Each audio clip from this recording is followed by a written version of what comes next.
Excelente día, excelente tarde, no importa dónde nos veas, es el momento del podcast Hasta el Fondo.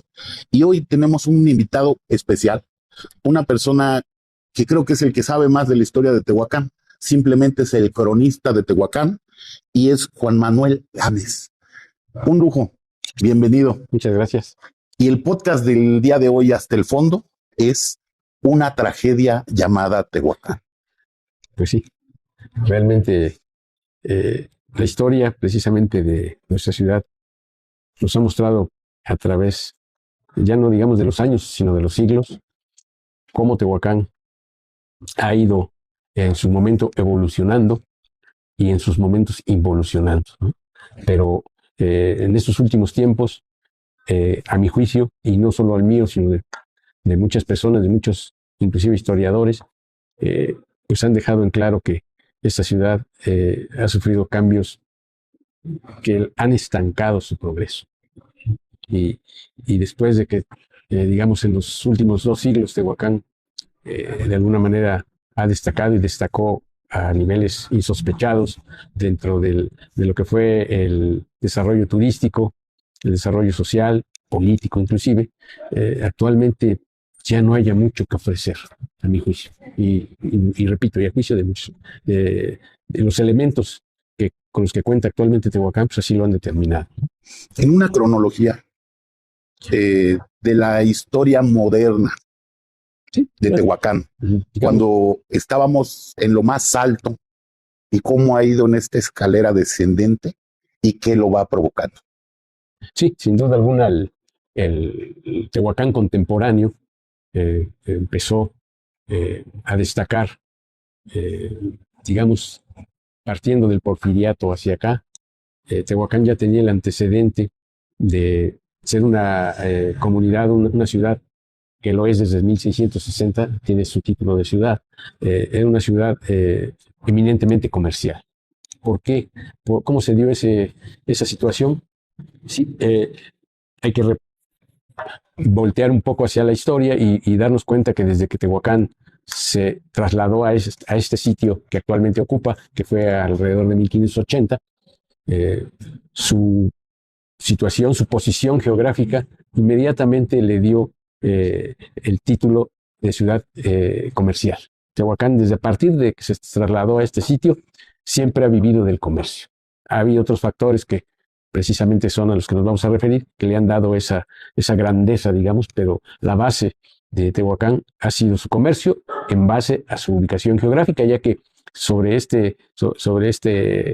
ciudad convergen todas las comunidades de la región, y aquí siempre ha sido, o era hasta hace no mucho, paso obligado y tránsito obligado para la Ciudad de México, la Ciudad de Puebla, Veracruz, Oaxaca, Morelos inclusive, y pues esa condición provocó que Tehuacán se convirtiera inmediatamente en el centro comercial de la región. Y así también lo determina cuando los franciscanos trazan la ciudad, dejan un cuadrilongo de grandes proporciones en frente de San Francisco, que fue la primera iglesia, obviamente de la orden franciscana, para instalar el mercado. O sea, era un mercado enorme. O sea, el mercado que actualmente del centro de la ciudad siempre fue mercado. Bueno, era tomando el Parque Juárez. O sea, el Parque Juárez, en ese tiempo no existía el Palacio. Entonces, tomando desde la 3 Sur hasta los portales, hasta ahí llegaba el perímetro del mercado. ¿Qué será, 1 hectárea?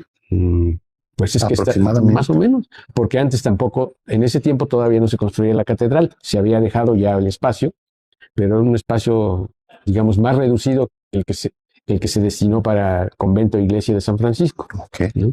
Y antes de la construcción de la catedral, pues, el aspecto del mercado era pues, un mercado gigantesco. Por eso mucha gente, ya después que se convirtió en Parque Juárez, me dice, oye, ¿por qué eso? Me dicen a mí, ¿por qué el parque de tu ciudad es tan grande? Pues por eso, porque no se diseñó originalmente como parque, sino como mercado. Entonces, esa situación de los grandes límites que tenía el mercado, pues nos da la idea de también la importancia comercial que tenía. Aquí convergían comerciantes desde la Sierra Negra, que hoy conocemos como Sierra Negra, de la montaña, diferentes que hoy son municipios, que eran comunidades, y aquí venían pues la gran mayoría a truequear sus mercancías, ¿no? Intercambiar mercancías. Ya desde esos tiempos se hacía el comercio de la sal también. De la sal. Ahí en el callejón, en la calle 1 Sur, que por eso por muchos años se le conoció como Callejón de la Sal, que ahí se comerciaba la sal de Zapotitlán. Entonces Tehuacán era una ciudad pequeña en cuanto a su estructura y a su población, pero con una importancia comercial muy, muy grande. Y eso fue apuntalando precisamente el que cuando se empezó a formar la división política del Estado, en este caso en distritos, se tomó Tehuacán, el distrito de Tehuacán. O sea, no se dudó ni un momento en que Tehuacán fuera la cabecera de todos, casi 14 municipios de distintos, vuelvo a repetir, de la sierra, de la montaña, de la Mixteca. Entonces Tehuacán empezó a apuntalar ese comercio al grado de que de ahí surge el primer gran puntero para mí de Tehuacán, que fue la jarcia, que era la fabricación de diferentes artículos de palma e isle que se traía de la Mixteca, y aquí se comerciaban, y pues los residentes españoles que había en ese tiempo en Tehuacán tomaron la batuta para producir, exportar y comerciar todos esos productos, ¿no? Llámese canastos, petates, sombreros, todo lo que implicaba utilizar esos materiales que la gente indígena los traía aquí a comerciarlo con estas personas para que los transformaran en dichos artículos, ¿no? Que era una industria fuertísima. No. Yo encontré un dato por ahí de 1920, después de la Revolución, que, no miento, antes de la Revolución, que los ingresos por la jarcia en su totalidad superaba el $1.000.000, que era, digo, antes $1.000.000 era una locura de dinero, ¿no? $1 billón de ahorita. Pues más o menos. Eso le dio a Tehuacán una relevancia que fue haciendo sólida su economía, y obviamente la autoridad se empezó a voltear a Tehuacán, ¿no? Y pues ahí está el dinero, ¿no? Ahí hay mucho comercio. Viene Porfirio Díaz ya siendo presidente de la República, se hospeda con sus amigos los señores Montt en la hacienda del Riego, y les comenta: oigan, pues aquí esta ciudad está bastante bien, parece a mi tierra, parece a México, parece para muchos lados, ¿no? Está bien ubicada. Bien ubicada, dice, y aquí esta hacienda está preciosa, dice. Era una el clima era el mismo que en este. No, ese era, y dijo Porfirio: aquí tienen algo que no saben aprovechar y es gratis, el clima. Entonces le dice a los señores Montt: pues deberían ustedes ya para ese tiempo ya se tenían noticias de los beneficios del agua mineral de Tehuacán. Y ya había gente que venía a tomar el agua, y pues ahí se hospedaban en algún paraje, algún hostal, como le llamaban en ese tiempo. Casa de huéspedes. Casa de huéspedes. Todavía no. Todavía no. Eran más que nada mesones. Mesones era el centro de hospedaje que se estilaba en aquel tiempo. Y Porfirio Díaz le dice a los señores Montt: pues, ¿por qué no ponen aquí un centro, como a él lo recibían? ¿Por qué no, igual que a mí, un centro de descanso? Y pues yo les echo la mano el dinero. Yo financio, ¿no? Sí, la finanza corre por mi cuenta. Y fue como nace el Hotel Balneario El Riego, que fue, digamos, el detonante para iniciar la trayectoria turística de Tehuacán, ¿no? Y ya de ahí Porfirio Díaz, años más tarde, dice: bueno, pero es tanta seguía viniendo el movimiento comercial que tiene Tehuacán, les falta el ferrocarril. Y viene y echa a andar el primer ferrocarril de Tehuacán a La Esperanza. ¿Por qué a La Esperanza? Porque de La Esperanza tomaba la vía para ir a Veracruz. Entonces ahí era la exportación. Y de esa manera, en 1879, se inaugura el primer ferrocarril de Tehuacán, que tuvo ahí Porfirio Díaz tuvo el detalle de escoger a Tehuacán como la ciudad donde se construyó el primer ferrocarril realizado con mano de obra, con tecnología mexicana, porque antes todos los ferrocarriles los hacían los ingleses, y se hizo con tecnología mexicana, y de esta manera él mismo lo vino a inaugurar, y tenía la peculiaridad de que era un ferrocarril tirado, le decían de tracción sanguínea. Yo cuando leí eso me puse a investigar qué será esto, pues que era tirado por mulas. O sea, no era ni de vapor ni de gasolina, era tirado por mulas, y así se cubría el trayecto de Tehuacán a La Esperanza, que eran 50 kilómetros y fracción, y cada 20, 25 kilómetros iban cambiando de animalitos, de mulas, sobre todo mulas. Y así Tehuacán tuvo su primer ferrocarril, que eran unos vagones pequeños, diría yo, tanto de carga como de pasaje. Pero ya de ahí fue el primer signo de que Tehuacán estaba en auge, preparándose para despegar, ¿no? Porque ya de ahí la jarcia, ya la exportación, el problema del transporte, pues se hacía en carretas, en ese tipo de vehículos, también de tracción sanguínea, pero el ferrocarril le dio ese plus al comercio de expandirse. Entonces fue algo que significó mucho para la economía de Tehuacán y para los jarcieros. Ahí se fueron para arriba, digamos, y empezaba ya lo del agua mineral. Ya estaba en ciernes, que se vislumbraba un panorama pues halagüeño, ¿no? Porque el comerciar el agua mineral en ese tiempo era de una manera muy rústica, ¿no? Se llenaban en unas botellas de vidrio con su tapa de canica, y se comerciaban en las droguerías de la Ciudad de México, porque era un agua medicinal. Inclusive el riego, su primer nombre fue Hotel y Sanatorio El Riego. Hotel y Sanatorio. Sí, ahí está el título en la foto. Qué hermoso. Y se aprovechaba el manantial de la Virgen, que es el que de ahí donde emanaba el agua que tenía. Mucha gente tiene la idea de que agua mineral es agua gasificada. O sea, se le nombra agua mineral por los minerales que contiene, que realmente era una combinación de clima, agua y alguna fisioterapia que daban por ahí, que camina de la calzada de Las Palmas, son 100 metros, en ayunas, pero el agua realmente empezó a ganar una muy buena fama, sobre todo en las enfermedades hepáticas biliares, ¿no? Que la gente que las padecía, hay muchísimos testimonios de gentes, pues, de alguna manera extranjeros en su mayoría, que agradecen a Tehuacán, a su agua, haberles beneficiado, haberles curado algún mal que padecían de ese tipo. Obviamente el agua en ese tiempo, el agua mineral de San Lorenzo, sobre todo, que era la más, que contenía más alto grado de minerales, de sales minerales, quien no padecía nada le provocaba hasta diarrea, ¿no? Diarrea. La correntía. ¿No? Sí. Y de esa manera, pues Tehuacán fue empezando a caminar sobre esa industria de embotellar el agua, que esa era, digamos, la finalidad. Ya no hacerlo, después se hacía en el riego, se hacía de manera rústica, ¿no? Vi alguna foto donde están llenando con unas cazuelitas de madera, casi llenando. Entonces ya se empieza a ver viene el coronel Joaquín Pita, que era jefe político en Puebla, era militar, y entre él y Anacarsis Peralta, que fue padre de Carcho Peralta, el dueño del Hotel Regis y de los Tigres, creo que del equipo de béisbol, y el fundador del Politécnico. O sea, persona que él nació en San Lorenzo, precisamente. Fíjate. En San Lorenzo Teotipilco. Nada más que todas sus biografías dicen que nació en Puebla. Sí. ¿No?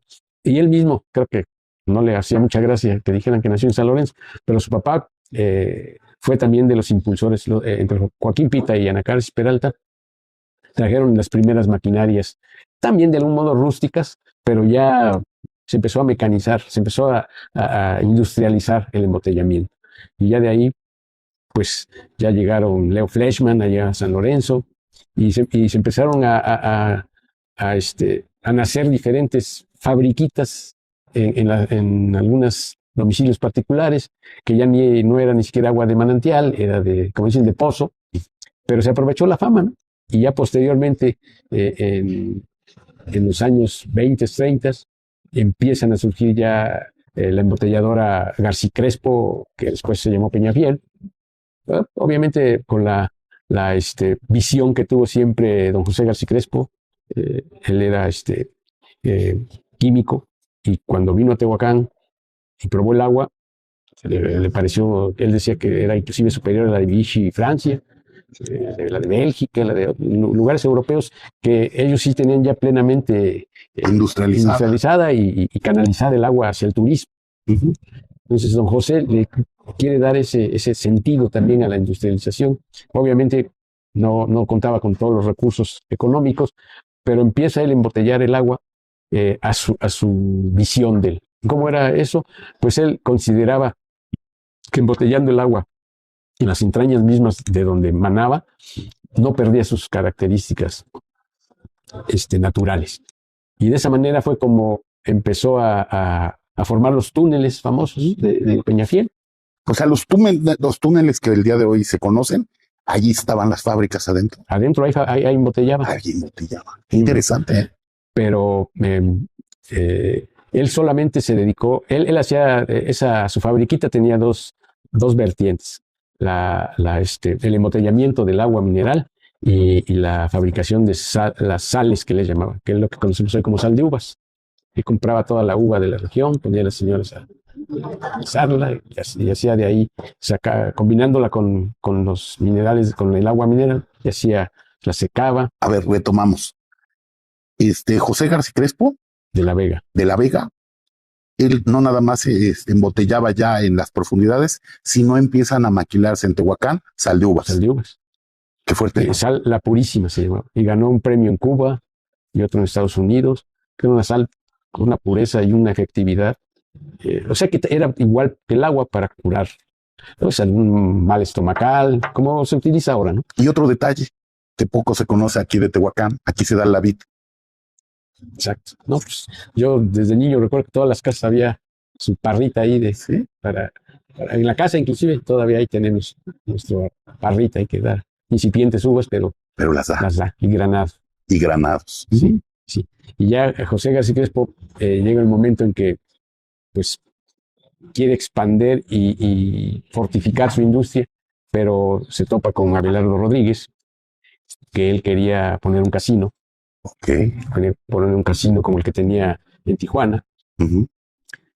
Un cacique, Abelardo Rodríguez, tremendo. Y llega acá a Tehuacán y se fija en el riego. ¿Y cómo llega a Tehuacán, Abelardo? Él llega, según me platicó su historiador, el que hizo su biografía, vino un día acá a Tehuacán, y me platicó que él, a través de los periódicos, se entera que mucha gente va al riego, que es un lugar paradisiaco, y que entonces él se interesa porque él quería hacer una ruta de casinos, Tijuana,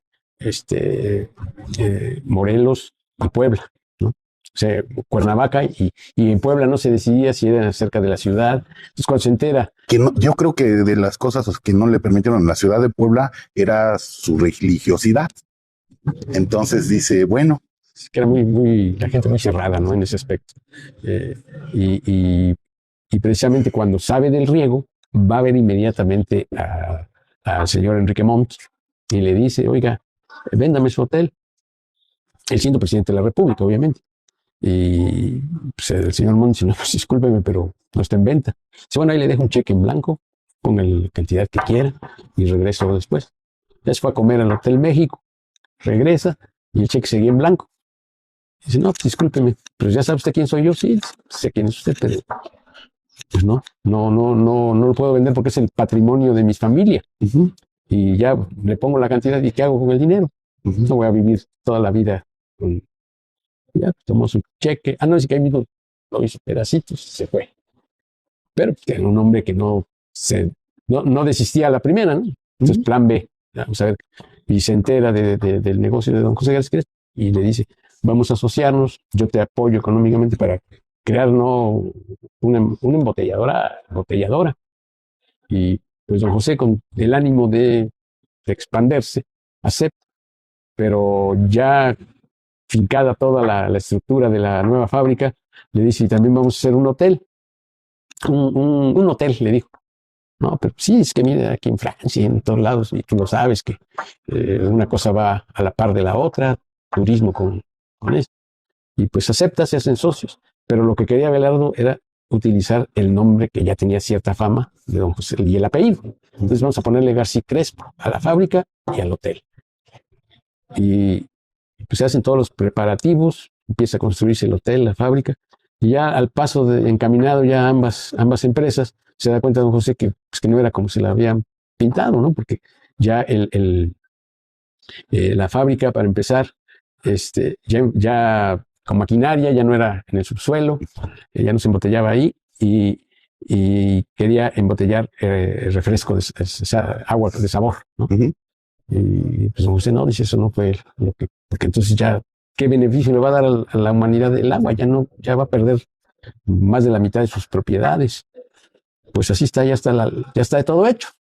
Entonces ya que empezaron ahí las diferencias entre ambos, y hasta que decide don José ya mejor romper la sociedad, que se fue a un juicio que fue muy afamado en aquellos tiempos, porque duró ya don Abelardo obviamente ya no era presidente de la República, y cuando por fin gana don José el pleito, pues con los beneficios que obtiene, funda su propia fábrica, que es donde estuvo muchos años, ahí en la parte norte, a un lado del aeropuerto, que el aeropuerto también llevaba su nombre, don José García Crespo.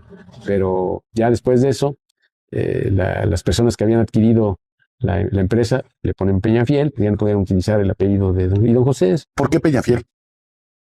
porque fue un hombre que de alguna manera propuso uno de los, el gerente de la fábrica, que era de ascendencia española, y cuenta él mismo que alguna vez se fue de vacaciones a España y fue no sé si es villa, ciudad de Peñafiel. Y ahí conoció el castillo de Peñafiel, que tenía el escudo, y en el escudo vio que tenía una peña precisamente donde mandaba el agua. Entonces, Un borbotón. cuando él regresa acá, eso fue en el año 48, regresa acá a Tehuacán, pues a continuar con su trabajo, pues ya los directivos de los nuevos dueños, que eran el señor Gaxiola, le informa pues, que hay que cambiarle nombre porque ya García Crespo ya no, pues ya no se puede utilizar comercialmente. Y él propone allá a los directivos, yo acabo de ir allá, está mi mandado a hacer el nombre, es la peña donde mana fielmente el agua, Peña Fiel. Se aprueba por unanimidad, se registra la marca, y a partir de ahí nace Peña Fiel, el origen de su nombre. Tremendo. Así es. Y pues ya Abelardo construye los casinos. no, ya el hotel estaba ya en su 80-90%. Obviamente tenía habitaciones, bares y Boliches, canchas de tenis. Tenía su granja, frontenis tenía. Frontenis. Y estaba ya de presidente Lázaro Cárdenas, y él prohíbe terminantemente la creación de casinos en México. Que fíjate, un nieto de Lázaro Cárdenas viene aquí a saludarme. Así que bien. Arturo Cárdenas. Perfecto. Ajá. Pues don Abelardo le dice no, y pues, don Lázaro le dice no a don Abelardo, y don Abelardo nuevamente dice, bueno, plan B, que sea un hotel. Pero ahora dice, desafiante como era él, ahora que sea un hotel, pero hotel, señor, no cualquier hotel. Y ya de ahí manda a construir enfrente un gimnasio, baños, vapores turcos. Con cine. Cine. No, entrar antes a Peñafiel era entrar a una ciudad. El primer resort. Sí, ahí tenía la gente, decía, cuando estuvo ahí hospedado Cantinflas, dice, pues aquí ni para salir, mano. Tiene cine, bar, campo de golf, boliche, vapor, casino, peluquería, gimnasio. Tienes todo. Dice, entonces, ¿cuál sufrir? Hay un dato que te quiero pasar para que lo cheques. Sí. Y hay una película que se llama El Resplandor, de Jack Nicholson. Uh-huh. Y lo hace en un hotel que se encuentra en Las Rocallosas. El que construye el Hotel de Las Rocallosas es el mismo que diseña el hotel de Peñafiel. Pues Y si tú ves la película, y yo conocí ese hotel de niño, tiene muchísima similitud en la herrería y en muchas otras cosas al Hotel de Peñafiel. Yo por ahí encontré el nombre del arquitecto. Rodríguez López, no recuerdo, el español, que se encargó de construir el hotel. Pero el diseño, ese sí, es buen dato. Entonces yo siempre he dicho que así es como se va haciendo la historia. Nutriendo, ¿no? Se va nutriendo con esos elementos que a veces no los capta uno. Y es imposible que una sola persona haga la historia de algo, ¿no? O sea, yo siempre soy consciente plenamente de eso, de que ni me creo el dueño, ni el poseedor de la verdad, de la historia, sino simplemente ir, como ahorita ahí está la mejor muestra, me la has dado tú, de ese dato, que me parece muy interesante. Y así he ido también rescatando. Don Abelardo construye todo ese emporio resort, como dices tú, que le da a Tehuacán una proyección. Y todavía el día de la inauguración, en el 34, todo el mundo circula, el desfile de autos de lujo ahí que llegaron a la inauguración. Una alfombra roja. ¿No? Y deja que todo el mundo decía, pues, ¿por dónde llegaron? Pues por la nueva carretera. Y se simuló que era la carretera Tehuacán-Puebla, pero pasaba precisamente por el hotel, ¿no? Fue una que de alguna manera benefició también a la ciudad, ¿no? Porque ya había la opción de irse por el norte y camino también a Veracruz, ¿no? Personajes recurrentes en este superhotel. No, pues hubo precisamente el que mencioné, don Mario Moreno, Agustín Lara y doña María Félix, cuando estaban casados, ocuparon uno de los bungalows del hotel. O sea, ahí tuvieron pasión. No, bueno, quiero pensar. No, porque traían a Enriquito. Ay, Enriquito, sí. Al hijo de María. Y el presidente municipal de aquel tiempo, el profesor, el doctor Gustavo Cueto Ortega, de alguna manera, ahí sí no supe cómo fue su amistad o dónde se dio la amistad con Agustín. Entonces él fue el que lo invitó, pagó el hospedaje en el hotel. ¿Era caro? Sí. Digamos el Hotel México, que era el que le seguía en importancia, pues sí había, digamos, yo lo veía en el restaurante, un platillo, un menú en los años 40 costaba en el Hotel México 25 pesos. Y en el Hotel García, que todavía era García Crespo, costaba casi 40 pesos. Ok. O sea, sí, y en las habitaciones. Obviamente el Hotel García Crespo, el Hotel Peñafiel, ofrecía pues cada habitación con teléfono, con baño, y todos los servicios que había, ¿no? Playa artificial, y como gancho publicitario a la gente que trabajaba ahí en la publicidad, y báñese usted con agua mineral, el albergue. Pues sí. Y pues, digo, la verdad tenían trampolín. Sí, y a mí alguna vez me platicó el señor Luciano Bello, que fue propietario del Hotel México, que su papá, don Felipe Bello, en ese tiempo dueño del hotel, pues para no quedarse atrás en cuanto a lo de las aguas, los baños, contrató los servicios de los baños de San Lorenzo, que en ese tiempo estaban donde estuvo la embotelladora Valseca.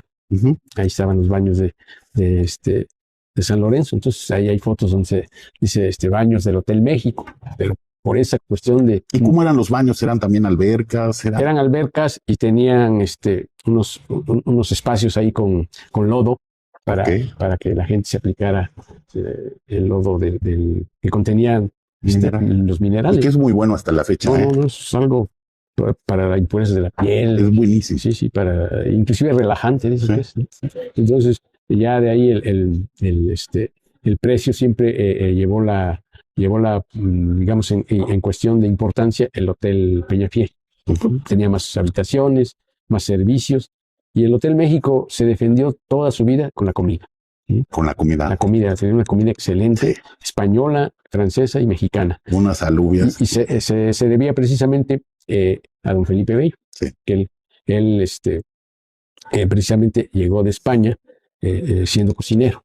Era un cocinero inclusive cuando está el dato que logré investigar sobre cuando la estancia de Francisco I. Madero en el Hotel México estuvo 32 días ahí hospedado, porque ya fue en 1907, ya andaba formando la cuestión del partido antirreeleccionista y volvemos a lo mismo. ¿Por qué Tehuacán? Porque aquí de Veracruz, de Oaxaca, de Puebla, aquí juntaba a la gente, como dice, subterráneamente, pero era el lugar ideal y todo el mundo lo iba a ver ahí, y que citas en casa de fulano, de sotano, uno de sus principales aliados acá en Tehuacán en ese tiempo era precisamente nuestro historiador, don Joaquín Paredes Colín. Él nunca lo mencionó en sus apuntes, pero yo investigué de muy buenas fuentes que él formaba parte de ese. Bueno, el caso es que después de haber estado en el hotel, conoció a don Felipe Bello y pues quedó maravillado con su comida, con sus platillos que preparaba, sobre todo la cocina española, que la cocina española también es vasta y de platillos muy singulares.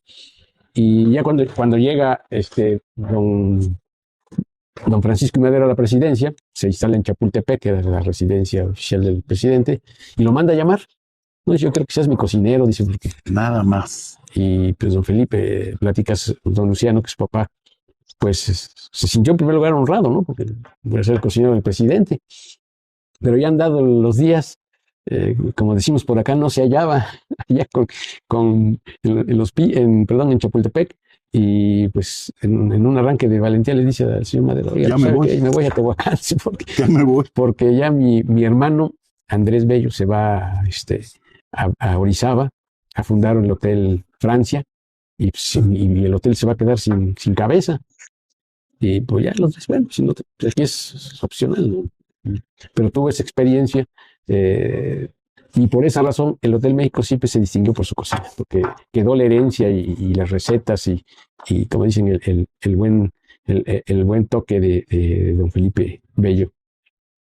Y pues volviendo a la cuestión del Hotel Peñafiel, pues también cantidad de personajes. Desgraciadamente yo traté de conseguir los libros de registro, pero pues por la forma tan, diría yo, tan tragicómica que terminó la vida de ese hotel, porque al final fue embargado por el banco, vino lo de señor Garza, que hizo un relajo ahí en el hotel y todo se perdió. Y las pinturas del hotel. A ver. Bueno, el mural del comedor, que todavía es el que está, fue del señor Peña, un excelente pintor de temas muy nacional, muy mexicanos, y él fue el autor de ese. Pero hubo otras en que, y había también la pintura del bar. El bar, y tenían esculturas prehispánicas que se las sabe. Pues no sé si fue a través de don Abelar, no sé, ahí sí yo no supe cómo llegaron ahí, pero todo, inclusive quiso llevarse, recortar de la pared del mural, no se pudo, si no también se lo hubiera llevado. Sí. Entonces, decían que valía más el mural que el mismo hotel. Puede ser, sí. Ahí ya yo no sé mucho de comercio del arte, pero sé que es siempre muy, los precios a cuestión estimativa, ¿no? Y de la fama del autor también, ¿no? Pero sí, definitivamente ese hotel estaba hecho con acabados de lujo. Totalmente. ¿No? La entrada al túnel estaba laminado en oro. O sea, realmente fue un hotel, pues ya ni digamos ni de 5 estrellas, yo creo de arriba de, porque pues no, don Abelardo no reparó en gastos para su proyecto original, pero cuando vio que no se pudo, pues ya estaba hecho el gasto, dice, pues que se haga el hotel. ¿Podría ser ahí que estamos en la cima de Tehuacán, el punto más alto y cúspide de esta ciudad? En turismo. ¿En cuestión de proyección? Sí, porque eso estamos hablando de los años finales de los 40, principios de los 50, y empieza a la cúspide, y de ahí se jala al embotellamiento del agua. Entonces surgen Aguas de Tehuacán, el riego, la de los Rodríguez, San Lorenzo, García Crespo, Peñafiel, y pues se hace digamos, un consorcio de embotelladoras. Y nos volvemos el primer centro hidromineral de América. De América. Se embotellaban más de 1 millón de de botellas, no sé si al mes o al mes, Fíjate. que era una cantidad demencial para esos tiempos, ¿no? Y con maquinaria pues regular, ¿no? Y se conoce en el mundo el nombre de Tehuacán, Así, ¿no? Porque porque a donde fueras un Tehuacán. decían, tráigame un Tehuacán. Y todavía, fíjate, en Veracruz, en los portales, te dicen un Tehuacán. Sí, es correcto. Sí, no, el nombre de Tehuacán siempre fue implícito a todo. Y llegamos al top. Sí. Y de ahí viene, En los 60s, 50, 60s, Tehuacán era la temporada alta, por ejemplo, de Semana Santa. cuando Bueno, pero para esto, Ajá. ya después de las embotelladoras y el incremento del turismo, vienen los hoteles. vienen los hoteles. Pero haciendo un poquito de comparativa, en la ciudad de Puebla estaba en total deterioro en esa época. No, sí. O sea, La gente se seguía de frente. de frente. Vamos No a- había para qué. Todas las grandes construcciones que hoy vemos rescatadas del centro eran vecindades, eran puestos de chalupas, Sí, era sí, el aspecto era muy diferente a como está hoy. No. Y ahí fue, digamos, la involución. la involución, el inversa de lo que pasa hoy en Tehuacán. Entonces llegamos a donde Tehuacán está. ¿Cómo empieza la caída de Tehuacán? Bueno, en cuanto a la cuestión de la jarcia, ya para ese tiempo aparece el enemigo número uno de la jarcia, que fue el plástico. Uh-huh. El plástico le empieza a dar en la torre a, al- a los productos de la jarcia, ya la gente no los utiliza, no los pide, no los consume, baja la producción, empieza a morir lentamente, hasta que prácticamente desaparece. Tehuacán se agarra del embotellado, del agua mineral, y ya empezaba incipientemente la cuestión de la industria avícola. Pero la cuestión del turismo y embotellado, pues era lo que tenía Tehuacán. Yo te digo, llegaba la Semana Santa, no había modo de conseguir una habitación.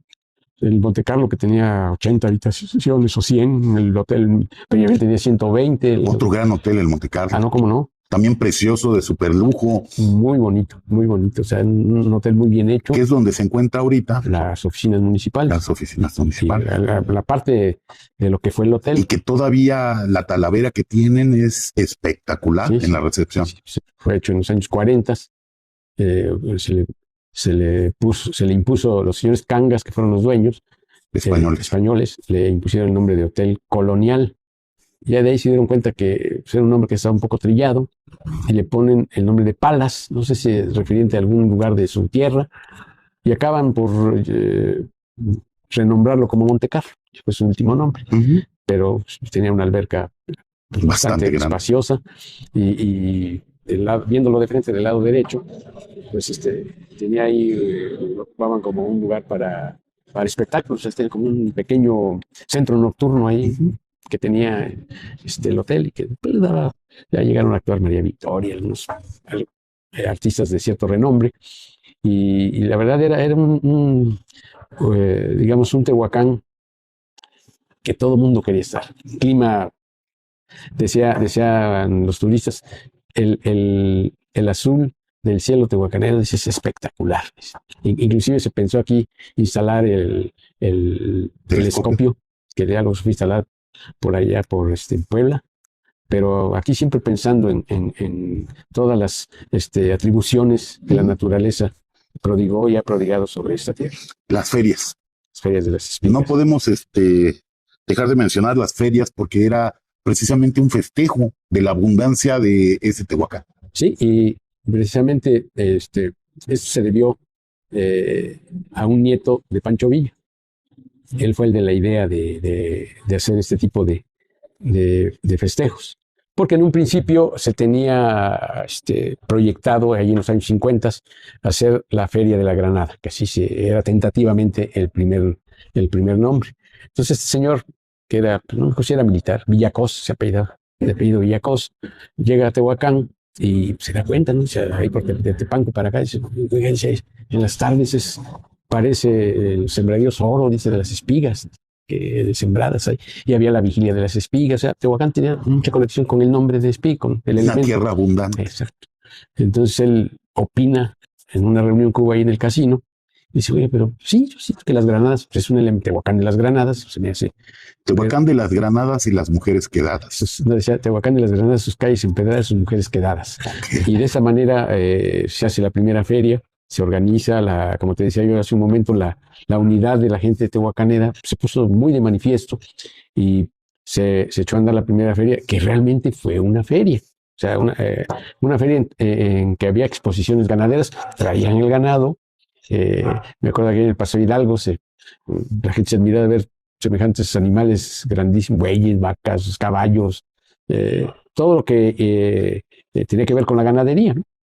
Que obviamente los interesados pues tenían esa idea de comerciar sus animales y de exponer las vacas lecheras. El gobierno, tanto del Estado como federal, cooperaron de buena manera para llevar a cabo todo eso. Se, se, este, se coronó a la reina de las ferias, una fiesta muy, muy grande, y todos los días había eventos sobre todo expositores, ¿no? No era tanto que hubiera artistas, sino que se le daba la connotación de una feria real, ¿no? Que obviamente eso generó llamó la atención Tehuacán con eso, ¿no? El presidente de la República vino a inaugurar la feria, ¿no? Que no era muy común que un presidente viniera a la feria de una ciudad pequeña como Tehuacán, y es ahí donde volvemos a poner de manifiesto que Tehuacán se encontraba en la cúspide de su fama, de su proyección nacional e internacional. Eso fue en el 57, 54, 55. Durante toda la segunda mitad de la década de los 50 se desarrolló la feria. Llega el año 60, se detona Tehuacán nuevamente con la noticia del hallazgo de los restos arqueológicos más antiguos del maíz domesticado. Y Tehuacán, pues ahora sí que ahí fue ya, digamos, mundialmente su fama, ¿no? ¿Por qué? Porque el colocar a Tehuacán como el lugar donde nació la cultura mesoamericana, pues eso en el extranjero, toda la gente quedó admirada, sorprendida, y todo el mundo quería conocer Tehuacán. Entender la domesticación del maíz, que representa el dejar de ser nómadas para establecer ya una cultura sedentaria. Sedentaria, sí.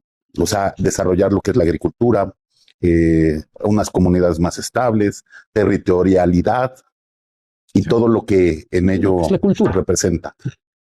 Porque, digamos, ya que se empezó a hacer de alguna manera, o se empezaba a ser autosuficiente en la cuestión de comer, del alimento, sobre todo del maíz. Poco se habla de la cultura, pero en esta región, como en otras regiones de México, se practicaba en las hambrunas el canibalismo. Sí, y es algo que no se habla, es algo es un tema muy, muy tabú. Que el romanticismo de la historia no nos deja ver, pero literalmente sí se practicaba en esta región el canibalismo. Sí, no, definitivamente. Basado en que decir, bueno, ¿cómo se alimentaban? Hoy lo veríamos con horror, con repulsión. Nuestra manera ya de pensar es muy diferente, pero siempre era la necesidad, ¿no? O sea, no había, digamos, imperaba más la necesidad de esta, y a veces también la forma de pensar o de desarrollarse de la misma cultura. Sí, ellos mismos. Sí, yo siento que es un tema muy escabroso, diría yo, pero que fue real. O sea, es una realidad. El canibalismo no solo se ha practicado acá, sino yo siento que en muchas partes del mundo se lleva a cabo. Entonces, siento yo que la cuestión del canibalismo provoca una situación, es que eso es para salvajes, para pueblos atrasados. O sea, nadie quiere encasillarse en esa situación, ¿no? Pero de que es una realidad, lo es, y como tal, pues a veces no es grato dar o rememorar ciertas cosas, pero que también forman parte de la historia. Juan Manuel, tu formación y tu genética viene de escritores, pero también viene de gente que tuvo mucho valor de denunciar. Sí, definitivamente yo me formé bajo esa situación de no callar, ¿no? En este programa que es Hasta el Fondo, me gustaría que entráramos ya al fondo de las causas, si se pudiera nombrar las personas que solaparon, que permitieron que de Tehuacán, de estar en la cima mundial,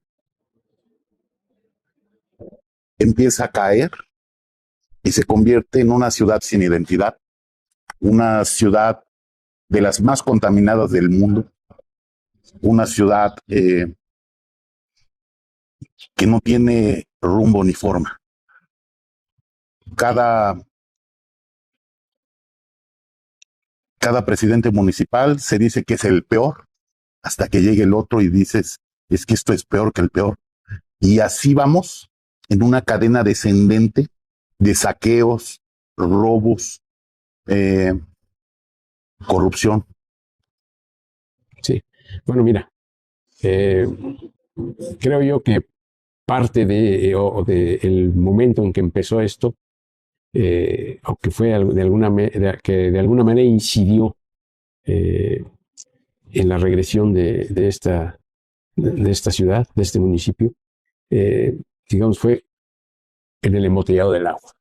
Ahí yo recuerdo que todos los jóvenes contemporáneos querían trabajar en alguna embotelladora. Era la aspiración, muy buenos sueldos, prestaciones. Por ejemplo, Peñafiel tenía equipo de fútbol, de béisbol, mariachi, pues, y era una comunión con la sociedad de Tehuacán impresionante, ¿no? Ya, obviamente que ya no se da, pero que era conjuntamente la industria embotelladora aportaba a Tehuacán económica, social y hasta moralmente, bastante. Y pues obviamente ese crecimiento llamó en ese tiempo la atención de gente de fuera, ¿no? En este caso fueron los norteños los que acabaron o empezaron a ponerle el pie a la industria embotelladora. ¿Cómo? Pues de alguna manera en ese tiempo pues el agua de mineral de Tehuacán y el refresco se embotellaba en envases de vidrio.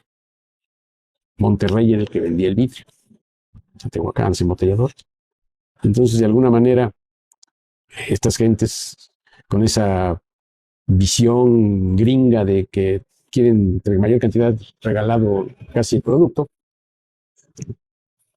quieren comprar las embotelladoras, porque están seguros que ellos son más genios, más capaces de producir más con menor inversión. Y sí lo hacen. Sí, sí.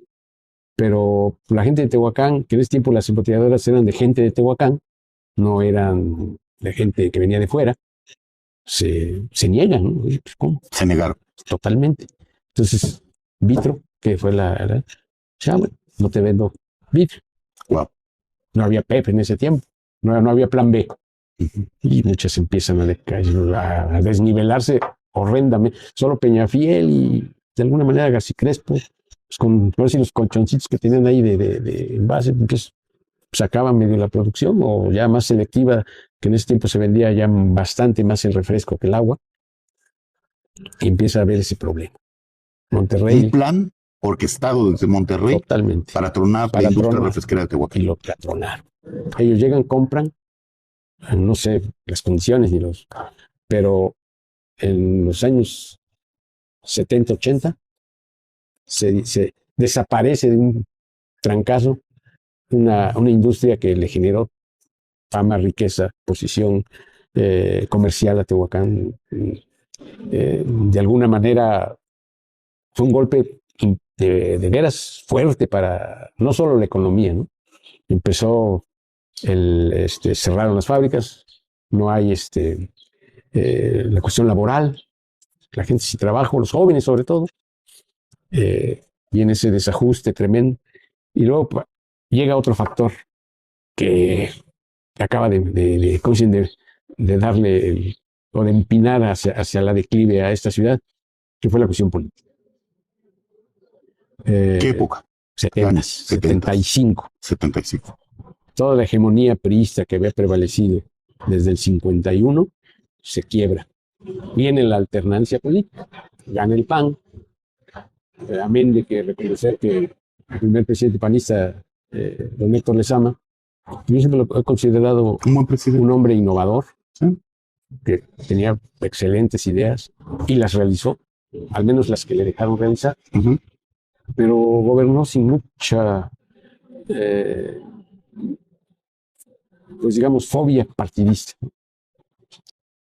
Pero obviamente que esto no era local, a nivel Estado, y que los que jugaban ahí con la política, se asegura que ellos fueron los que, de alguna manera, a mí nunca me dijeron nombres, ni me atrevería yo a decirlos, tal vez sin tener digamos, las fuentes precisas, pero esa alternancia política estancó a Tehuacán tremendamente. Vamos a explicarle un poquito a las personas. Cuando un gobernador o la fuerza política del estado era priista, entra un gobernador de oposición y lógicamente se le empieza a... Sí, no, o sea, ya no hay apoyo. Ya no hay apoyo. Yo soy gobernador del PRI, tú eres presidente municipal del PAN, pues te doy ahí la morralla, ¿no? Ya, digo, y que históricamente te voy a decir una cosa. La ciudad de Puebla, en este caso ciudad y gobierno de Puebla, nunca, siempre le han tenido cierta fobia a Tehuacán. Si te das cuenta, gobernadores tehuacaneros nunca ha habido uno. Nunca. Secretarios de Estado, pues ahí está este señor Fernández con Mario Marín, que no duró la mitad, y párele de contar. Entonces, yo un día me puse a analizar, bueno, ¿por qué ese resentimiento o ese hacerme a un lado Aplastar. a Tehuacán?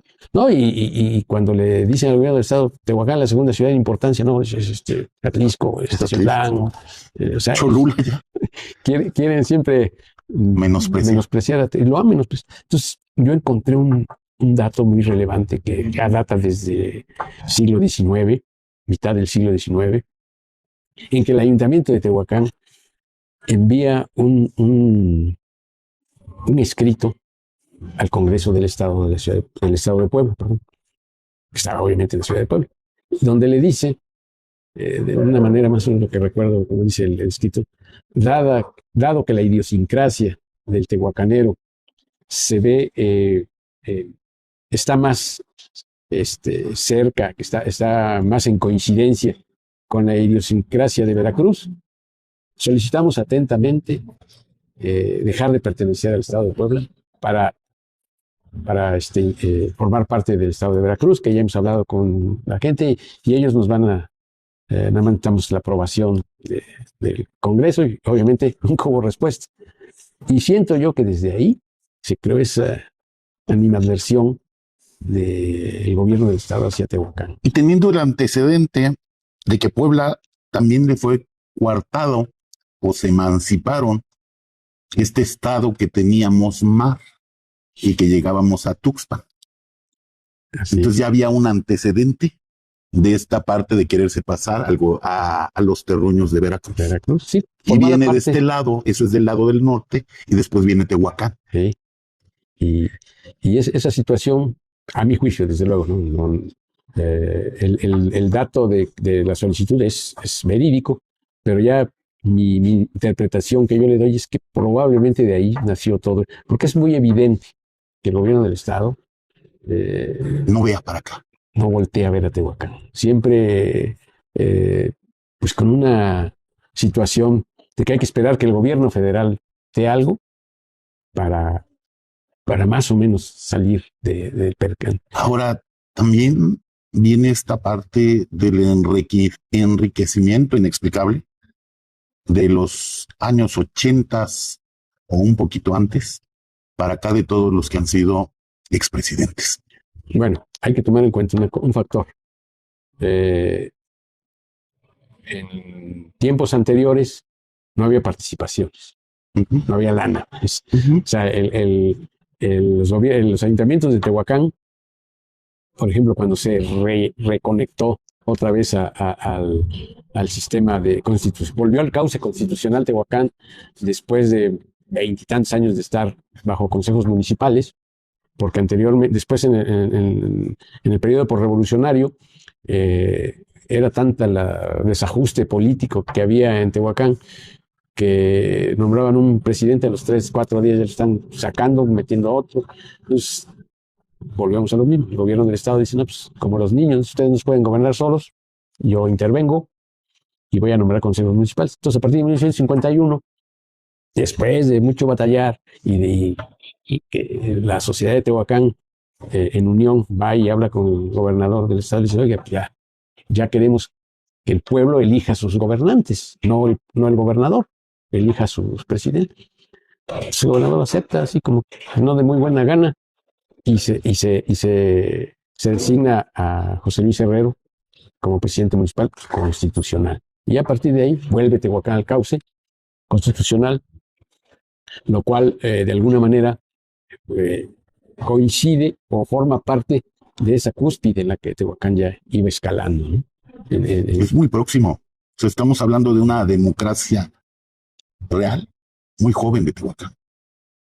Pues anteriormente al 17, a la promulgación de la Constitución, la elección de autoridades se daba también por votación, ¿no? O sea, realmente Tehuacán se ejercía, pues a lo que yo he leído y visto en los documentos, una democracia en la época, por ejemplo, en el Porfiriato, pues muy de acorde a lo que era el estilo de Porfirio Díaz, ¿no? Una democracia ramplona, podríamos decirle, pero que la gente aceptaba con tal de estar en paz, ¿no? O sea, vivir una vida en paz, con trabajo, poca delincuencia. O sea que de alguna manera Tehuacán siempre ha transitado, si no por una democracia al 1000, sí, cuando menos lo que vino a afectar fue el movimiento posrevolucionario, pues, que dice que la revolución empezó todos contra Porfirio Díaz y terminó todos contra todos, ¿no? O sea, se hizo y deja a la región de Tehuacán con una inseguridad brutal. Tremendo. Antes de la revolución, en Tehuacán había, por decirte, una ciudad pequeña, 15 pulquerías, un burdel. ¿Dónde estaba el burdel? Y en el callejón Cristóbal Palacios. Ok. Y una veintena de policías. Viene la revolución, acá en Tehuacán se infesta de soldados, de diferentes rurales del estado, se traen elementos de poblaciones cercanas para reforzar la policía municipal. O sea, crear un frente que de alguna manera le diera cierto respiro a la ciudadanía, ¿no? Pero ¿a qué costo? Siempre todo tiene un costo. Dice que Tehuacán se logró pacificar hasta que llegó el general Abreu. Pues, y se le dieron todas las garantías para poder... Pues él con su cuestión militar impuso esa situación. O sea, nada de que averiguo, ¿no? Si primero te ejecuto y luego averiguo. O sea, él llevó ese sistema, se pacificó definitivamente, sobre todo la cuestión del asalto en despoblado, que era recurrente, sobre todo en la parte esta de camino a Zapotitlán, la famosa cuesta del Sopilote. Ahí cuando pasaban los arrieros, veían nada más, pendían de algún palmón los cadáveres de los bandoleros. Pero te repito, pasando durante la revolución viene ese crecimiento de lo que le llaman el cinturón del vicio. Antes en el parque, ¿cuándo se iba a ver una mujer que le decían de la vida galante? Jamás. El parque era un espacio para la sana convivencia de los tehuacaneros. Se llegaba los jueves la banda en el kiosco, los jueves de moda, y qué canción quieres, la noche la kermés o la serenata. Una vida, digamos, de provincia. Pero ya vienen las secuelas de la revolución, los soldados traen, o mujeres les mandan mujeres, y pues les esperan en el parque, se acaba el movimiento, las señoras se quedan, de un burdel llega a haber 5 o 6, 30 pulquerías, cantinas, Entonces, se incrementa eso, incrementa los homicidios, los asaltos. ¿Y qué eso que estás comentando, que se vivió en la post-revolución, qué tanto se está dando en la actualidad con esta guerra que vive México? No, pues digamos, ¿Sí ves la manera como se replican sí, los pues escenarios? es que la historia es cíclica, ¿no? En 1810, la Revolución por la Independencia. En 1910, la Revolución Mexicana. 2010, a la fecha, pues una cuestión que se le llama ahora la narcoguerra. Es un pleito, una situación que no solo ya se trata de drogas, ¿no? Es todo un levantamiento. Un imperio criminal que se ha forjado, que se ha formado. El levantamiento de caciques es lo mismo que la revolución. Sí, exactamente. Entonces, estados dominados, así como estaba Zapata, estaba Villa, estaba... Sí, la historia es cíclica y son los ejemplos, ¿no? O sea, no es que uno esté acomodando las cosas, ¿no? Se ha dado así, y si en ese tiempo, la posrevolución, pasó eso, vino otra vez la época de que Tehuacán, o sea, vino en su par, y ahorita va otra vez Vamos hacia abajo. Vamos. Sí. Vamos hacia abajo. Dime algo, ¿ya Tehuacán tocó fondo o todavía le falta? No sé. Quisiera yo creer que ya, porque... ¿Qué es el fondo de Tehuacán? Es difícil tratar siquiera de imaginarlo, porque, por ejemplo, la inseguridad en Tehuacán, siento yo que es decir, lo que la inseguridad de 2010 a la de 2020, no pues es que había menos, no, es la proporción. O sea, la inseguridad sigue, ¿verdad? Que hoy hay menos, no. Hoy nos cuidamos más. Exactamente. Y desgraciadamente, lo que me hace la pregunta si ya tocamos fondo, siento yo que más que tocar fondo, por desgracia, nos estamos acostumbrando a eso. A vivir mal se acostumbra uno. A vivir con miedo, a vivir inseguros y a ver cuando hay un crimen, sí, ya no se escandaliza. Yo me acuerdo que antes en la escoba, que atropellaron al gelatinero, ¿no? Pues, se juntaba, se escandalizaba ahí tremendamente. Cuando era un homicidio, no se hablaba, se dejaba de hablar en 3 meses del caso, ¿no? O sea, hay que aclararlo. Y ahora apenas estás reponiéndote de este y a la siguiente 5 horas ya está el otro y pues no, así no. Pero dentro de lo mal, no estamos como la ciudad de Puebla ahorita. No estamos como otras ciudades. Y ojalá no lleguemos a eso. Ese es el punto. ¿A qué crees que se debe que no hemos estado en esos puntos tan críticos? Porque como que hay rachas, ¿no? Hay rachas. Eso, yo siento que hay rachas. Ahorita es una racha de calma. Pues calma chicha, dijeron, ¿no? Pero sí, siento yo que pues factores que influyan en eso muchas veces tiene que ver con la cuestión laboral. Hay trabajo. Tehuacán se genera muchísimo dinero. Pero no tiene nada que ver, fíjate bien, la cuestión laboral con la delincuencia. La delincuencia el día de hoy es una delincuencia especializada. Organizada, pero eso es SEO. ¿No? Crimen organizado. O sea, aquella persona que tristemente pierde un empleo, muy difícilmente brinca a la delincuencia. Puede ser.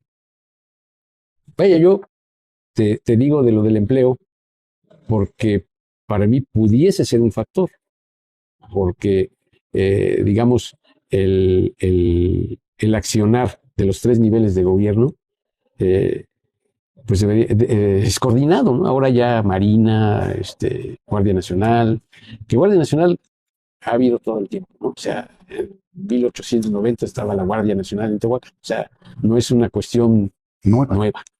Pero siento yo que también la idea de concatenar todas las fuerzas de seguridad que hay, pues puede traer algún beneficio, creo yo, ¿no? Porque ya anteriormente las fuerzas policiales, por ejemplo, la municipal, ¿no? Pues era gente que sin ninguna preparación, o sea, obviamente era otro nivel de delincuencia, ¿no?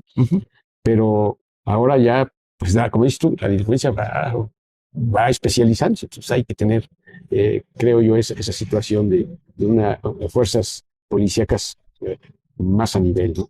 En los últimos 25 años, del 2000 a la fecha, ¿cuál sería la magna obra construida en Tehuacán en 25 años? Pública, la magna obra pública. Ay, ay, ay. Ahora sí me puso usted a correr. Pues no. Máxima obra. No hay. No hay. En 25 años no ha habido una obra magna que se dijera Sí, que de alguna manera fue la pauta. tuviera esa relevancia. Ok.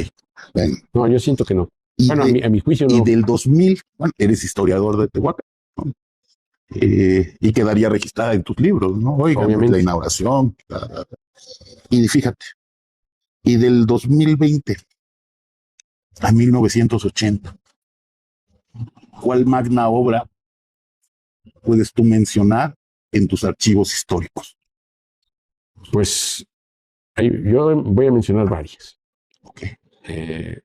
Digamos, una obra que inició, pero que quedó en arranque, pero que fue bastante importante, la que inició el arquitecto Arturo Barbosa en los años 90. Para mí, de los mejores Sí. presidentes. Sí. Quiso más Urbanista. urbanista, quiso obra real. Real. Y él también le tocó culminar lo que iniciaron dos presidentes municipales anteriores a él, el complejo cultural del CAR. Bien, me encanta esa. ¿Eh? Estamos hablando, ¿en qué años? El arquitecto Barbosa fue en 92, 95. Ok. ¿Sí? Y una buena obra que hasta la fecha se sostiene a pesar de las administraciones. Sí, sí, yo siento que es de las obras magnas Sí. que siguen siendo. Ok.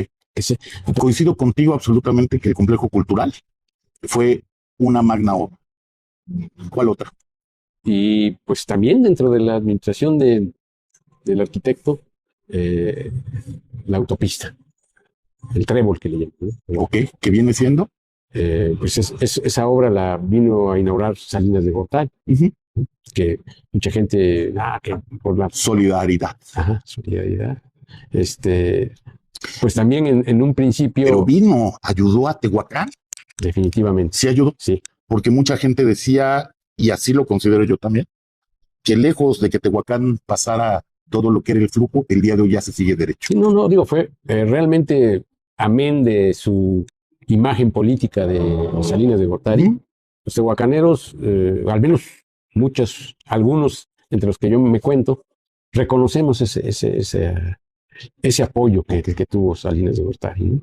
Y obviamente la gente tiene un concepto bien ganado, mal ganado, ahí sí ya. Ok. Pero el apoyo Pero tú como historiador consideras una magna obra para Tehuacán. Sí, Ok. Definitivamente. Bien. ¿Qué otra? Y a ver, ahí sí ya más para acá, pues ha habido. No. No hay. No hay. No hay. Definitivamente. Y si te das cuenta, entre menos inversión, el deterioro de la calidad de vida de los tehuacaneros va para abajo. Sí. Va para abajo. Sí, sí. Barbosa quedó a deber mucho a Tehuacán. ¿Cuál Barbosa? El fallecido, el gobernador, pues sí. Yo tenía mucha esperanza de que se hicieran grandes cosas en Tehuacán. No, y él en alguna plática comentó que ese era su deseo, pero no quedó en deseo nada más, porque no. ¿Por qué crees? No sé qué le haya pasado al licenciado, pero pues no se hizo nada. O sea, una obra que quedara, que yo hasta decimos, para que pases a la historia, ¿no? Sí. Y no. Y no. Hay una obra que es controversial, pero también es una muy buena obra. El Museo de la Evolución. Sí, cómo no. Sí. Para mí esa es una magna obra. Definitivamente. Esa fue durante la administración de Moreno Valle. Moreno Valle. Sí. Un negociazo, pero se hizo la obra, ¿sí me explico? Se hizo la obra, se invirtió, sigue. Sí, son obras que dicen a alto costo, ¿no? Sí. Costo inflado. Lo que quieras. Pero ahí está. Pero se agradece que se hizo, ¿verdad? Sí. Sí, y fíjate, yo hice un artículo al respecto sobre eso, de que Tehuacán, después de que en 1967 o 64, no recuerdo bien la fecha, se fundó su primer museo, el de arqueología, el Museo del Valle.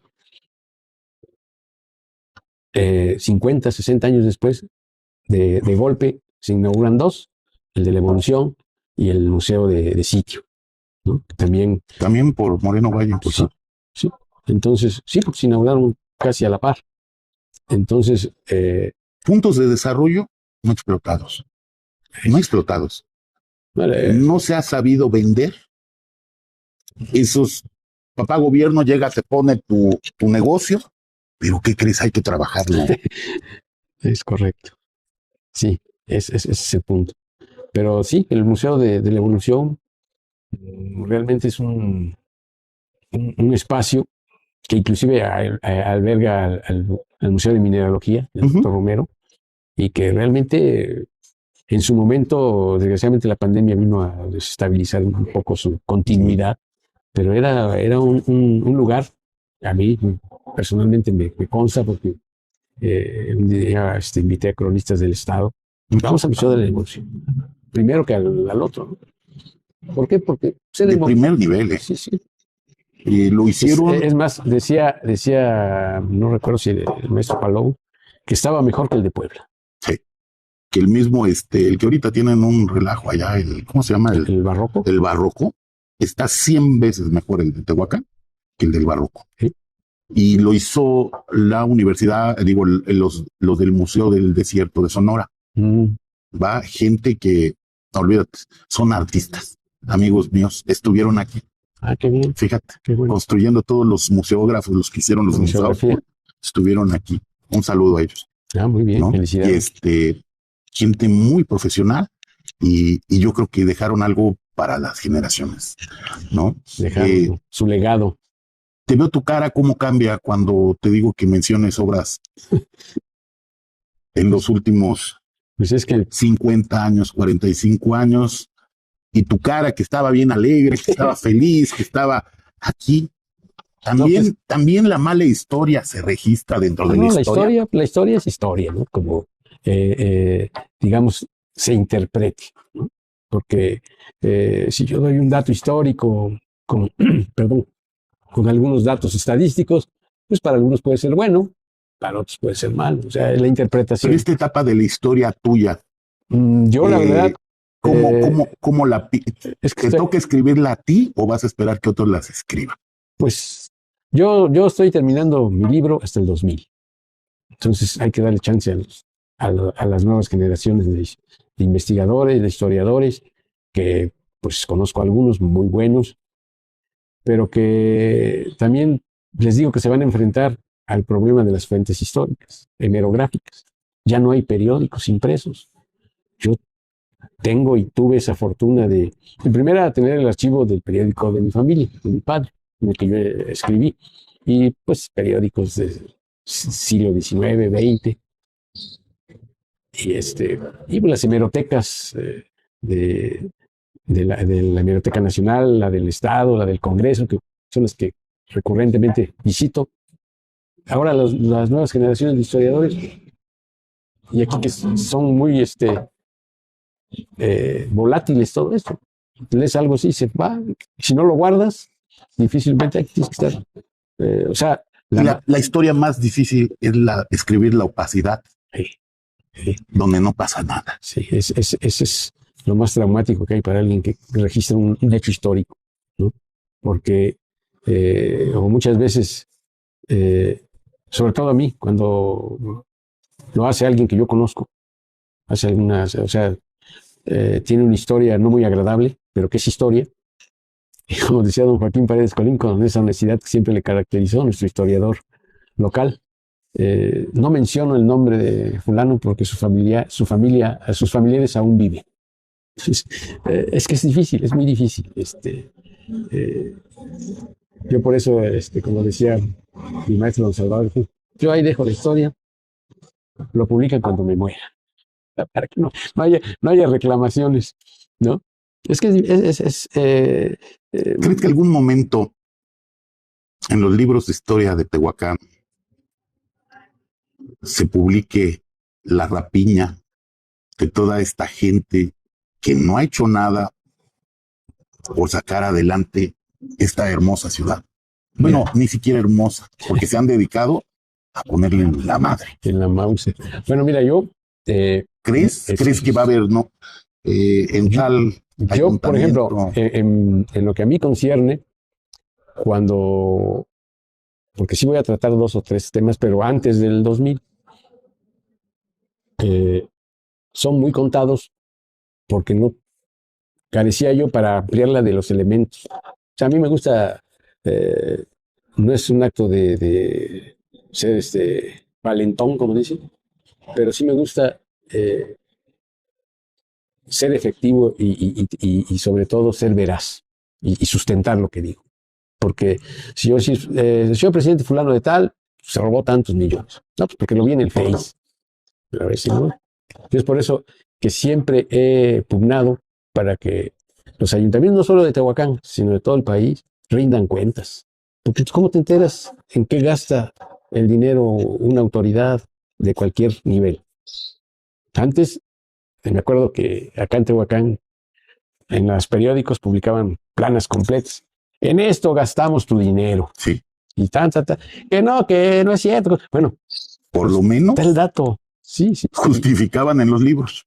Y ahora, ¿yo cómo puedo decir que señor presidente o señora alcaldesa dispuso de tal dinero? No hay. O sea, no puede uno ser tampoco tan aventurado o seguir la secuencia de a veces un hecho que puede ser real, ¿no? O sea, puede tener, pero yo a lo que a mí respecta, señor, yo tengo que ver si el gobierno, la participación fue de tanto, ¿en qué se dispuso?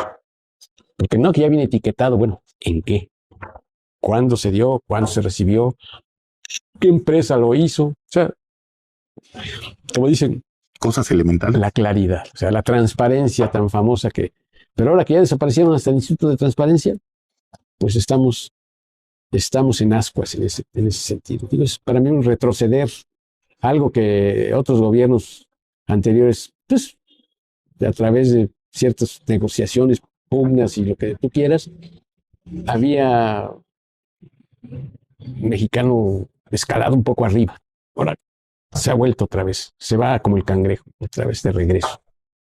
Y eso permea no solo en el nivel primero, el segundo, el tercero, o sea, viene la escalada, ¿no? Y no hay transparencia. Entonces, en este Tehuacán donde dicen cada año, y ya llevan muchos trienios, este es el peor presidente, esta es la peor presidenta, y cada año es el peor. Y eso se ha escuchado ya desde hace un buen, no 20, 30, más. Estamos hablando de 50 años. 40 años. 40 años. Sí, desde que, a mi juicio, para mí la causa principal de todo esto fue cuando se empezó a soltarle dinero a los ayuntamientos a través de los programas diferentes. Antes los ayuntamientos eran pobres. El ayuntamiento de Tehuacán, antes del 51, cuando eran consejos municipales, vivían de lo que el gobernador les daba de domingo. Y había más obra. Y su fuerte era el ingreso del mercado municipal, los impuestos del mercado y de los giros negros. Eso era, de ahí se agarraban sueldos. Es más, hubo ayuntamientos antes de la revolución, antes de la promulgación de la Constitución, cuyos regidores no cobraban. O sea, decían, para ellos era un privilegio servir a su tierra. El único que cobraba era el presidente y donaba su sueldo para alguna obra. Mi abuelo fue presidente de Tehuacán. Sí. Tuve el gusto de conocerlo. Y fue un hombre que salió más pobre.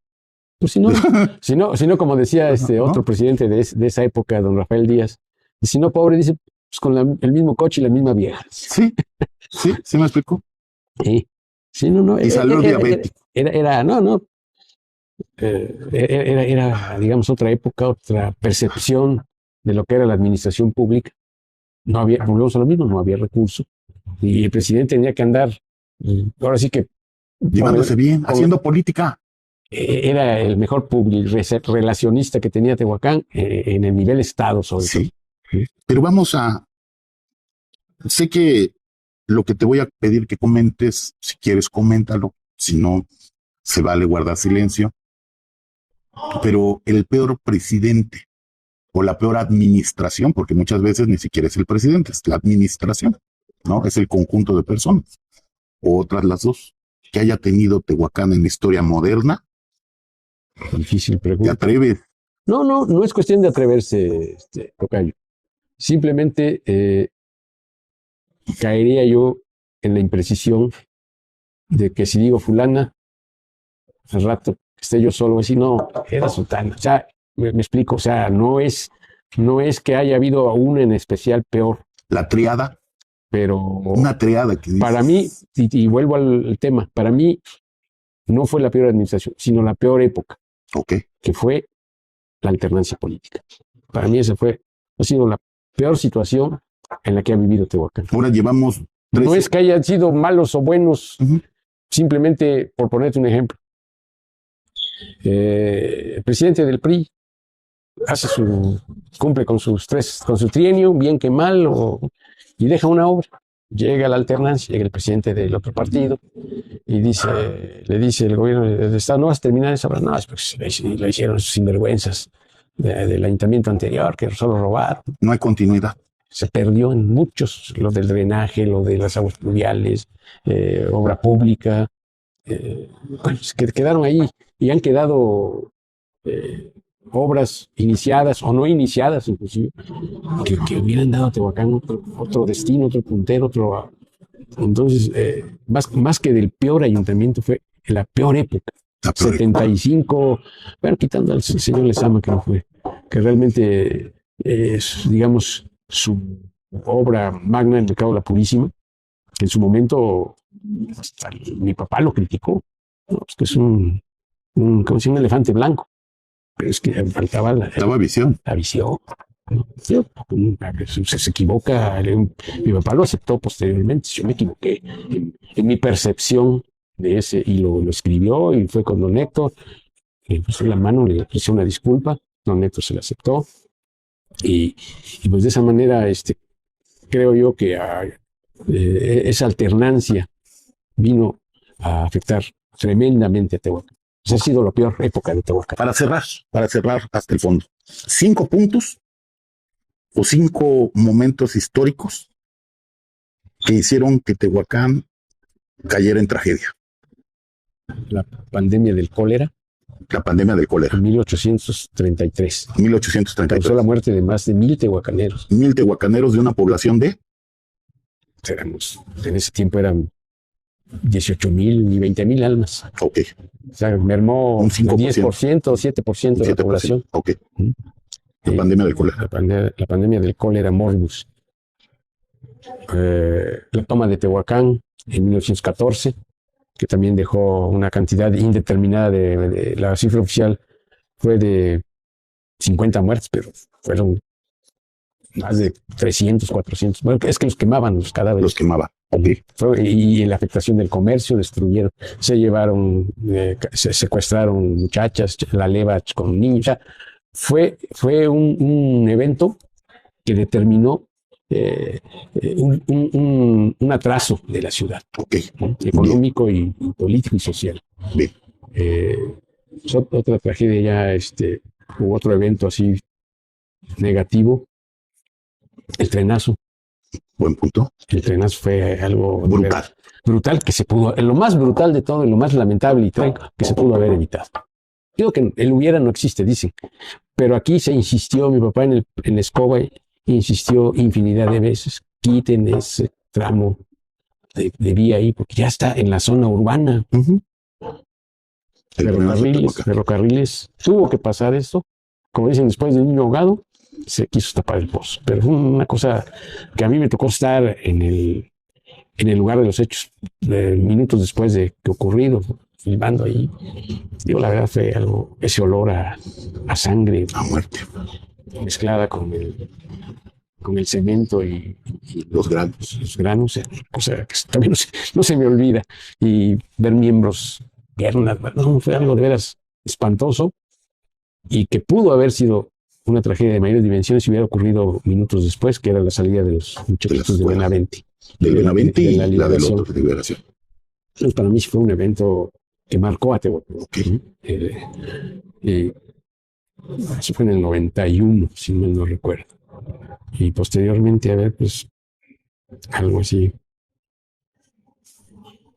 Pues no, me quedo con 3. Fueron 4. 4, a ver, auxíliame. Yo no soy historiador. Ah, bueno, pero tiene usted buena memoria. Mira, los terremotos. Ah, sí. El del 73 y para mí el más impactante, aunque el 73 fue más aparatoso, pero el del 99 Fuertísimo. estuvo fatal, diría yo. Y hubo otros anteriores, siglo XIX, uno que tiró la cúpula de catedral, pero sí, digo, Tehuacán siempre está más bien ubicado en una zona, en la falla. Estamos en una falla. Y pone siempre a Tehuacán en una zona, pero tremendamente. Y por ejemplo, el sismo del 80, porque después, el sismo del 85, pues todos saben que fue algo devastador, una de las tragedias más grandes de la Ciudad de México.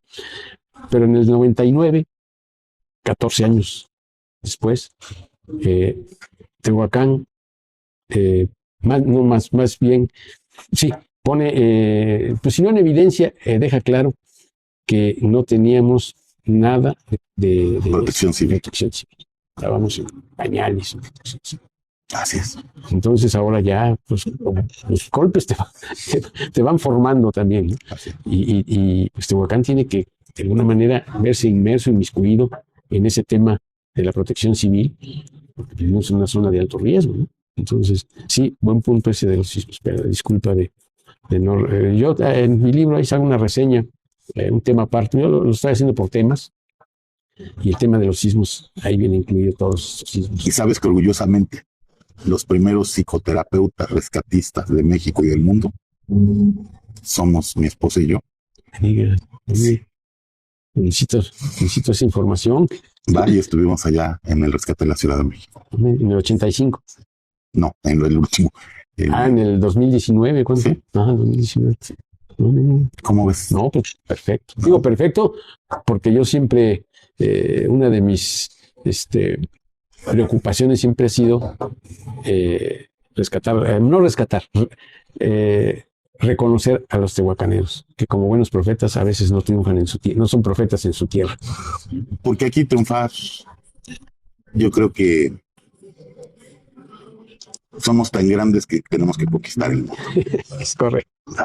Para que valga la pena. Así es, ¿no? Entonces, mi querido cronista, yo creo que tenemos como más de 30 horas si queremos seguir abundando. ¿Algo más que quisieras decir antes de despedir este podcast? No, pues sobre todo agradecerte la invitación, desde luego, porque se me hace que tu podcast, tu programa, tiene una intención muy afín a lo que yo pienso de lo que es la comunicación entre tehuacaneros, ¿no? Porque a veces es lo que nos falta. Difusión, conocimiento de uno con otro, ¿no? Por ejemplo, ahorita en esta charla que hemos tenido, pues te estoy conociendo, me da mucho gusto esto y sobre todo,